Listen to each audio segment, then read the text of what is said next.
A census is more than a mere count of people.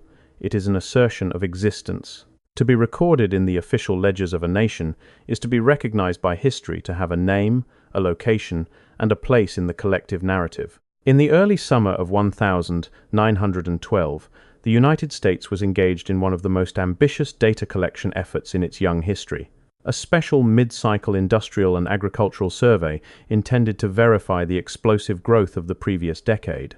Tens of thousands of enumerators were dispatched across the continent, from the teeming tenements of New York to the dust-blown outposts of the Mojave. Armed with fountain pens and heavy leather-bound folios, these men were the eyes of the government. They were tasked with capturing the reality of a changing world. But when the reports began to trickle back to the Bureau in Washington, D.C., a discrepancy was noted. It was a ripple in the data that, at first, seemed like a simple clerical error. In the final tallies, 80 specific towns spread across the Midwest, the Appalachian Range, and the Pacific Northwest were marked with a singular, chilling designation, void of inhabitants.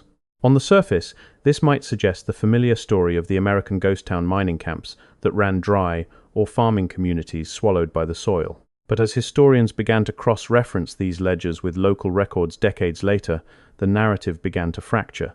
In nearly 60% of these empty towns, local post office records indicated that mail was still being delivered and collected well into the autumn of 1912. Property taxes were being paid. Rail spiked in volume at their local depots. According to the official federal record, these 80 places were silent, empty husks. But the ground-level reality suggested something far more complex. It appeared as though, for a brief window in time, 80 active communities were systematically erased from the official memory of the state. The 1912 survey was conducted during a period of intense transition. The American frontier had been declared closed only 2 decades prior. The Industrial Revolution was at its zenith, and the shadow of a global conflict was beginning to lengthen over Europe. Accuracy in the census was a matter of national security. It determined tax revenue, military conscription potential, and the distribution of federal resources. The Bureau of the Census was a temple of Victorian precision. They did not lose towns. Yet, as the digital age allowed researchers to overlay 1,910 decennial maps with the 1912 survey data, the 80 stood out like scars. These weren't tiny hamlets of 3 or 4 houses. One such location, a settlement in the valley of the Ozarks known as Miller's Crossing, had recorded a population of nearly 400 people in 1910. It had a schoolhouse, 2 churches, and a functioning sawmill. In the 8-month gap between the decennial census and the 1912 survey, there are no records of a fire, a flood, or an epidemic that could account for a total evacuation. When the enumerator for that district, a man named Elias Thorne, returned his books, the page for Miller's Crossing was not missing. It was present, clean and entirely blank, save for a single word written in the margin in a hand that was not Thorne's, withdrawn. But that wasn't the strangest part. When Thorne's personal effects were recovered by his family following his death in the 1930s, they found a secondary notebook. It contained the names, ages, and occupations of 412 residents of Miller's Crossing, dated June 1912. He had done the work. He had counted the people, but for reasons he never explained, that data never made it into the Federal Archive. And that's when things began to shift. In the mid-1990s, an investigative historian named Dr. Elena Vance began a deep dive into the 80. She spent years in the National Archives, tracking the movements of the specific enumerators assigned to these disappearing towns. What she discovered was a pattern of administrative anomaly that pointed away from accidental error and toward a deliberate top-down intervention. Of the 80 towns marked as empty, 42 shared a very specific geographical trait. They were located within 30 miles of the newly established federal forest reserves or burgeoning industrial exclusion zones. In 1912, the concept of the company town was evolving into something more sophisticated. Large-scale corporate interests in timber, coal, and rail were beginning to coordinate with government agencies on a level that had never been seen before. Records suggest that a confidential directive was circulated within the Department of Commerce in early 1912. The document, which exists only in fragmented references in other letters, alluded to a reclassification of non-permanent settlements. Some historians believe this was a legal maneuver to clear land titles for federal projects or private monopolies. If a town officially had 0 inhabitants, the legal protections afforded to its residents effectively evaporated. They became squatters on their own land. However, the clerical erasure theory struggles to explain the sheer uniformity of the 1,912 data. If this was a land grab, there would be legal battles, local newspaper reports of evictions, and records of resistance. Instead, in towns like Blackwood, Montana, and Oakhaven, Maine, the silence was absolute. In Blackwood, a copper mining town of 600 people, the local newspaper, the Blackwood Sentinel, simply stopped printing on the 14th of July 1912. There was no final edition, there was no farewell editorial. The last issue was a mundane collection of grocery prices and wedding announcements. When a traveling salesman arrived in Blackwood 3 days later, he found the town intact. The buildings stood. The equipment was in the mines. But the streets were empty. He didn't find signs of a struggle. He didn't find bodies. He found a town that looked as though its heartbeat had simply stopped mid-cycle. What he found next changed the narrative entirely. In the salesman's later testimony to a local sheriff, a document that was buried in a county basement for 80 years, he claimed that while the town was empty of people, it was not silent. He described a sound that he couldn't quite place, a rhythmic, mechanical thrumming that seemed to vibrate the very glass in the windows of the general store. He didn't stay long enough to find the source. He turned his horse and fled, leaving Blackwood to the silence of the mountains. By the time the sheriff's deputies arrived a week later, the thrumming was gone, and so was the salesman's credibility. The town was indeed empty, but the official report stated that the residents had likely migrated to follow the new veins of ore in the south. It was a logical, grounded explanation. But the 1,912 survey, taken only weeks prior, had already marked Blackwood as empty before the salesman even arrived. This implies a chilling sequence of events. The government had recorded the towns as empty before the people were actually gone. As Dr. Vance continued her research, she found that this preemptive erasure was not limited to Blackwood. In town after town among the 80, the dates of the census zeroing preceded the actual disappearance of the populations by weeks or even months. It was as if the Bureau of the Census wasn't recording what was, but what was about to be. There is no clear consensus among modern scholars as to how such a feat could be coordinated. In an era of telegraphs and steam engines, the logistics of disappearing 80 communities, totaling an estimated 12 to 15,000 people without a single whistleblower or a mass outcry, seems impossible. And yet, the evidence layers suggest that the 1,912 census was not a failure of data, but a success of planning. In 2004, a series of glass plate negatives were discovered in an attic in Ohio. They were taken by an amateur photographer who had been traveling through the Midwest in the summer of 1912. One photo, labeled Near Miller's Crossing, shows a line of black canvas-covered wagons stretching toward the horizon. The wagons are not the typical homesteading schooners of the 19th century. They are uniform, unmarked, and escorted by men in dark, non-military uniforms. The photographer's diary, found alongside the plates, contains a single, haunting entry: past the column today. They move in total silence. No children crying, no dogs barking. When I asked the guard where they were headed, he told me they were already where they were supposed to be. The phrase "already where they were supposed to be" suggests a destination that wasn't on any map, a place that existed only in the administrative calculations of the era. If these 12,000 people weren't refugees or migrants, then they were, in the eyes of the state, components. And in 1912, the most efficient way to manage a component was to reclassify it. Historical records from the Department of Commerce and Labor, which were a single entity at the time, reveal a surge in specialized labor contracts in the spring of 1912. These contracts were exempt from standard public disclosure laws, citing a need for industrial confidentiality. For decades, it was assumed these were related to the massive infrastructure projects of the time, the final stages of the Panama Canal, or the expansion of the Western railroads. But when researchers began to look closer at the 80, they noticed a recurring clerical code in the margins of the 1,912 census books, S80.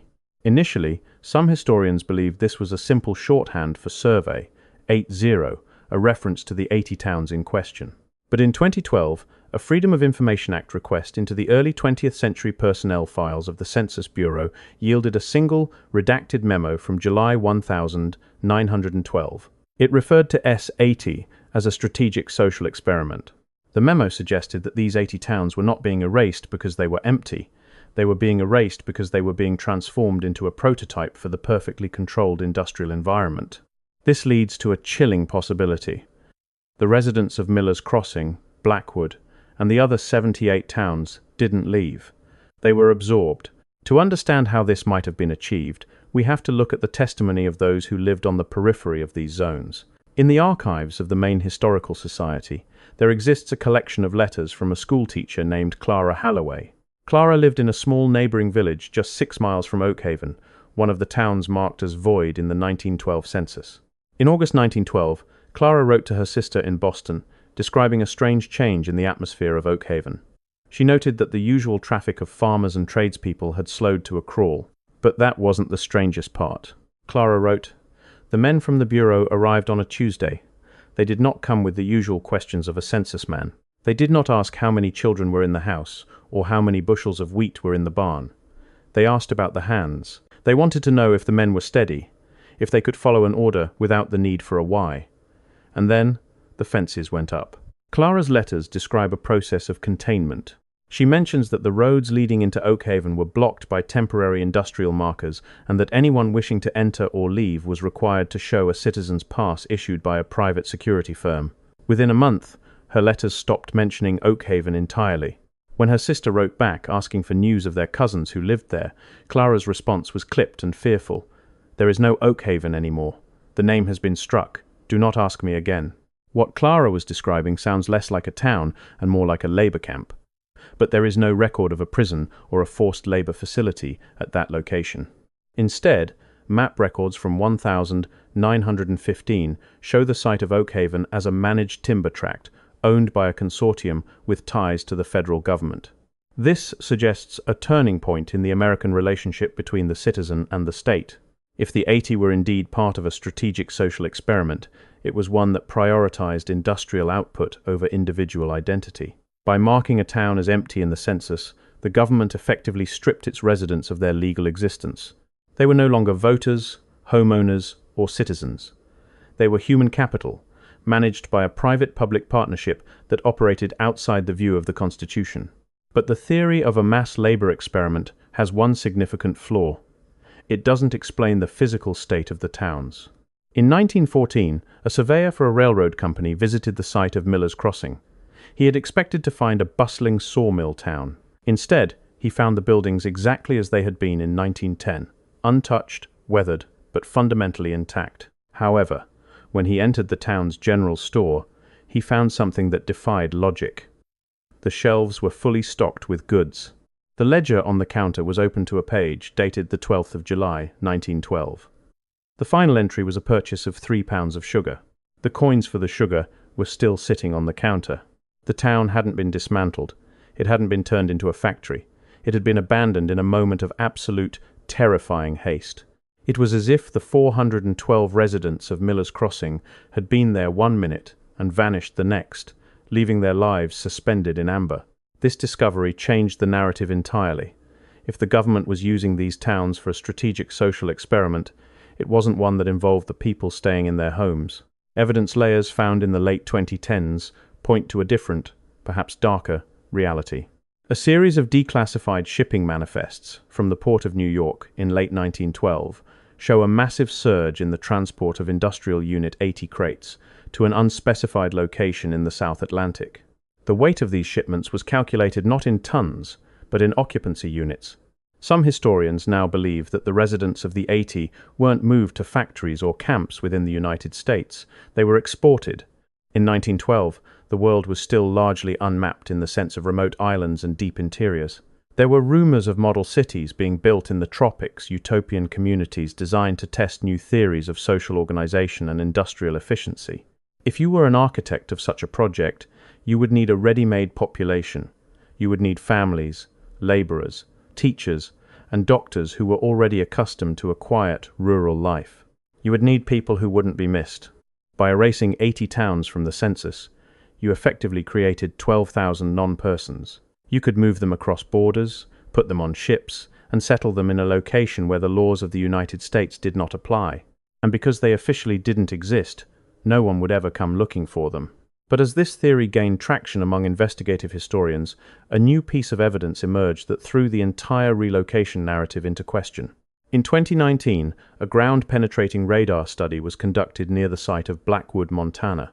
The researchers weren't looking for a lost town, they were looking for a buried cache of mining equipment rumored to have been hidden during the town's abandonment. What they found instead was a series of massive, subterranean structures that did not match any known mining architecture of the early 20th century. The structures were circular, lined with a reinforced concrete that was decades ahead of its time, and connected by a network of tunnels that radiated outward from the center of the town. When the researchers attempted to access the tunnels, they found they had been backfilled with a dense, non-local clay that was nearly impossible to drill through. But they did manage to recover a single artifact from the entrance of one of the shafts, a child's leather shoe, perfectly preserved in the clay. Inside the shoe was a small, hand-carved wooden whistle and a scrap of paper that had been tucked into the heel. The paper was a page torn from a 1912 census ledger. On it, a name had been crossed out in heavy black ink, but underneath the ink, the name was still legible: Samuel Thorne. Samuel was the son of Elias Thorne, the very enumerator who had turned in the blank books for Miller's Crossing. This revelation shifted the focus from the government to the men who did the counting. Why would an enumerator's own son be linked to a subterranean structure in a town hundreds of miles from his home? And why would his name be struck from the record by his own father? The investigation began to move from the macro to the micro, from national conspiracies to personal tragedies. It appeared that the 80 weren't just a statistical anomaly, they were the site of a deep, localized trauma that had been buried under layers of bureaucracy and clay. What they found next changed the narrative entirely. A search of the medical records of the era revealed that in the spring of 1912, a highly localized neurological affliction had been reported in several of the towns that would later become the 80. The symptoms were described as a persistent auditory hallucination, a low-frequency thrumming that only certain residents could hear. In some cases, the sound was so pervasive that it led to a state of total disorientation. In others, it seemed to induce a kind of collective, hypnotic focus. Historians began to wonder, was the 1912 census not an erasure of people, but a quarantine of an idea?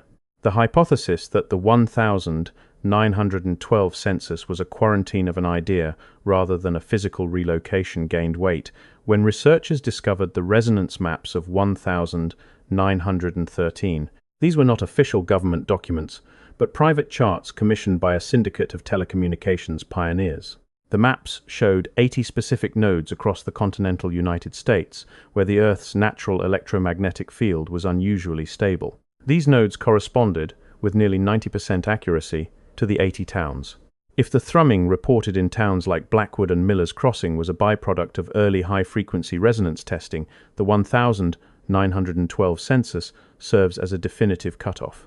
By marking these towns as empty, the government effectively created a legal dark zone. Within these zones, experimental technologies that would eventually lead to the development of radio, radar, and long-range broadcasting could be tested without the oversight of public safety laws or civil liability. But if the residents were merely neighbors to a scientific experiment, why did they disappear? Some historians believe the answer lies in the nature of the strategic social experiment mentioned in the S-80 memo. It wasn't just about the technology, it was about the people. They were a captive audience for the first large-scale study on the effects of long-term electromagnetic exposure. The government wasn't just clearing the land, they were clearing the record so that if the experiment went wrong, there would be no victims to claim. And that's when things began to shift. In 2021, an archival discovery in a library in Seattle brought to light a series of 1,913 reclamation orders. These orders authorized the removal of surplus materials from several of the S-80 sites. But the materials were listed in weight categories that matched the average weight of a human adult. Furthermore, the orders were signed by a physician who had been a leading proponent of social hygiene, the early 20th century movement that sought to perfect the human population through controlled environments. This suggests a turning point in the narrative. The 80 weren't just cleared for land or tested for radio. They may have been part of an early, clandestine effort to relocate specific types of citizens to a more controlled environment, perhaps the model cities rumored to be under construction in the deep American interior or overseas. But even this theory doesn't explain the physical remains found at the S-80 sites. In the late 1940s, during the post-war housing boom, a construction crew in the Ozarks stumbled upon the ruins of what had once been Miller's Crossing. They found the foundations of the schoolhouse and the sawmill, but when they began to dig for new utility lines, they hit a layer of ash. Analysis of the soil revealed that the town hadn't decayed naturally. It had been subjected to a flash incineration process. The heat had been so intense that the silica in the soil had turned to glass in small, localized pockets. Yet, there were no records of a forest fire or a town-wide blaze in the years following 1912. The incineration appeared to have been surgical, targeting only the residential structures. What they found next changed the narrative entirely. Beneath the ash, the crew found a series of reinforced steel footings that descended deep into the earth. These matched the subterranean structures found in Blackwood decades later. It appeared that the towns on the surface were only half of the story. The real activity, the real experiment, was happening underground. This discovery leads to a modern re-examination of the 18-month period between 1912 and 1914. During these years, the 80 towns vanished from all official records, but the subterranean structures suggest they didn't go far. Some researchers believe that the residents were moved into these shelter environments to protect them or perhaps hide them during the height of the resonance testing. What happened to them once they were underground remains the subject of intense, often hushed, debate. In 1920, the next decennial census was conducted. Most of the towns that had been void in 1912 were officially absorbed into neighboring counties. Their names were changed, their boundaries redrawn, and their populations merged into larger, more manageable datasets. To the casual observer of history, it looks like a simple case of urban sprawl or rural consolidation. But for those who track the serial numbers of the 1,912 ledgers, the 80 never truly returned. Of the estimated 12,000 people who lived in those towns, only a fraction can be accounted for in the 1920 records. Some died of natural causes, some moved to the cities, but nearly 4,000 individuals, mostly from the towns with the most significant subterranean structures, seem to have evaporated entirely. The legacy of the 1,912 census remains an open wound in the archival history of the United States. It is a reminder that data is not always a reflection of reality. Sometimes it is a tool used to reshape it. Today, if you visit the coordinates of Miller's Crossing or Oakhaven, you won't find a ghost town. You won't find sagging buildings or rusted mining equipment. You will find dead zones, areas where cellular signals drop, where GPS becomes unreliable, and where the air seems to hold a low-frequency hum that some locals still refer to as the memory of the thrum. In the National Archives, the 1,912 survey books are kept in climate-controlled storage. The blank pages for the 80 remain blank. The word withdrawn is still visible in the margin of the Miller's Crossing entry, a silent testament to a decision made in a room we will never enter. We are left with the silence of the ledgers and the occasional discovery of a child's shoe or a fused pocket of glass. The 1,912 census tells us that 80 towns were empty, and in the eyes of the law, that is the truth. But history is rarely found in the official count. It is found in the discrepancies, the hidden notebooks of men like Elias Thorne, and the stories of those who saw the black wagons moving across the horizon in the dead of night. The 80 were erased from the map, but as long as the thrumming persists in the soil and the steel remains buried in the clay, they are not gone. They are simply waiting for a census that is willing to count them. What exactly was withdrawn in 1912 remains unclear. Whether it was a population, a technology, or a terrifying new understanding of the human condition, the answer is buried beneath a century of bureaucracy and earth. The census ended, the books were closed, and the world moved on to the violence of the 20th century, leaving the 80 to be reclaimed by the silence they were assigned. Perhaps the most haunting piece of evidence is not what was found, but what was said. In a 1934 interview with a retired Census Bureau clerk, he was asked about the 1,912 anomalies. He refused to name names, but he did offer a single, chilling thought. A census counts the living, he said, but every now and then the government decides that it's better for everyone if the living are counted as something else. And once you're something else, you don't need a name anymore.